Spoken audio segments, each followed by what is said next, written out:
In today's Health Watch, with busy schedules, screen time, stress, and constant stimulation, sleep can be one of the first things that's easily sacrificed, especially for parents and children. But it's essential for health, learning, mood, and overall well-being. Joining us now is Dr. Fish from Denver Health. Thank you for being here. We have so many questions about sleep, and this is actually one I wanted to talk about. Now, we know sleep is important, but tell us exactly why. It's important for actually every part of our body. So for children, it's important for learning, growth, brain development, their focus and attention. For adults, we need it for memory consolidation, good emotional well-being, and to prevent chronic diseases. People who don't get enough sleep are more likely to have heart disease, diabetes, obesity, and mental health problems. Oh, yes. My mom friends always say we now know why sleep deprivation is a form of torture, because you feel just terrible when you don't get enough sleep. So we know we're not getting enough sleep for most Americans. How much sleep do we actually need?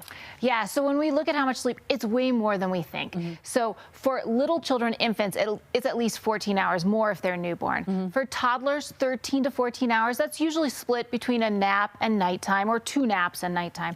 For pre-kindergartners, kindergartners, you're looking at 11 to 12 hours. Even young children up to age 10 may need 10 to 12 hours a night. So just think about that. If you need your kid up at 6 in the morning to drop them at before school care at 7 so you can be to work at 8, your child might need to go to bed at 6 o'clock at night to get enough. Our teens need 8 to 10, and we as adults still need 7 to 9, and it needs to be good sleep to count. Yes, I remember my mom would wake me up for volleyball practice on the weekend. She felt so bad because she's like, you were just sleeping so hard. I could tell you needed that rest. And I think people think teens are lazy, but they really just need more sleep. So what are some realistic ways to get, this is my problem. I can fall asleep, but I have a hard time staying asleep, or I can't fall asleep, and then I can stay asleep. So what are some things that we can do to get more restful sleep? Absolutely. So during the day, we need to do right choices during the day. Exercise during the day. After midday, get rid of all the stimulants. So nicotine, caffeine, sugar, we need to eliminate those. We need to stick to a schedule. You just mentioned it. We need to go to sleep and get up in the morning at the same time, whether we're working or not, or if we have school or not. So we stick to that routine. Before bedtime, creating a routine is really important. So get rid of the TV, turn the screens off, dim the lights, do calming activities, reading, meditation, journaling, quiet play for children.